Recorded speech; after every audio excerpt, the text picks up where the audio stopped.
The letterpress technique creates a soft, subtle background by pressing ink into a piece of cardstock, leaving behind an inked impression. Today on Stamp TV, I'd like to show you how nice this technique works using Cuttlebug folders or any type of two-sided plastic embossing folders. Let me show you the tools and products you need to do this technique. First, you need some cardstock, and I'm using some of the Gina Designs heavy base weight ivory cardstock. You can use a lightweight cardstock too, either one will be just fine. And then I'm using a Cuttlebug folder, and this one is the Musical Flourish folder. And then I'm going to use a nice soft complementary color. This is an ink pad by Memento, and it's called Desert Sand. And then I'm also going to use the Cuttlebug. So to begin, this is really easy to do.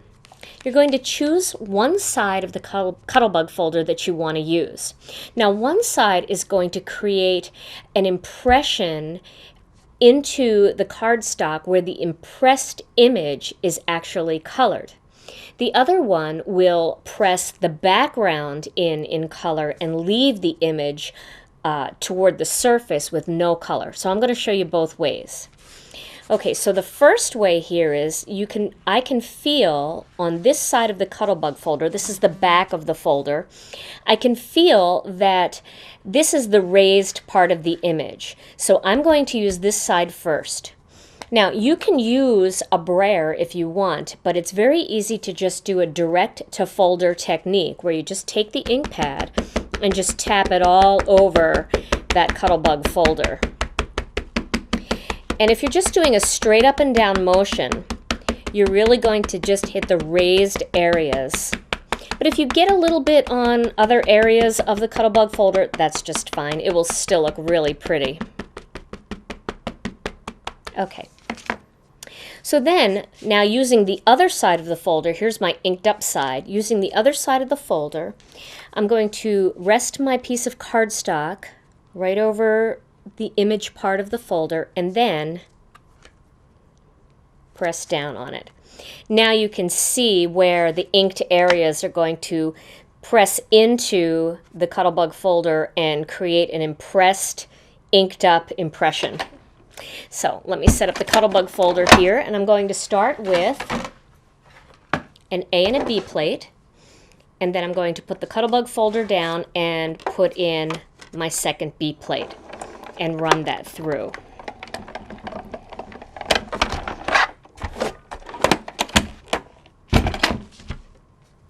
Now when I take that out, you'll be able to see that that pressed the ink into my piece of cardstock using the design that's on that Cuttlebug folder. Isn't that pretty? But it also looks quite lovely going in the opposite direction. But what you want to do first is you want to take a paper towel and just wipe that ink away. This will not damage your Cuttlebug folders at all. These are washable. They're made of a nice sturdy plastic.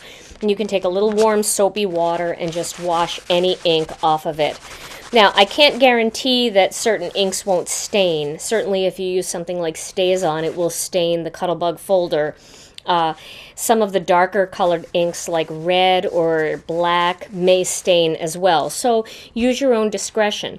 However, once you wash the folder and you dry it, even if there is kind of a stain, just like sometimes on stamps they get a little bit stained, but they're still very clean and they won't transfer ink anymore. That'll happen with your Cuttlebug folder too. Okay, so now what we're going to do is we're going to use the other side. That's the side with the logo on it. And I'm going to ink that up.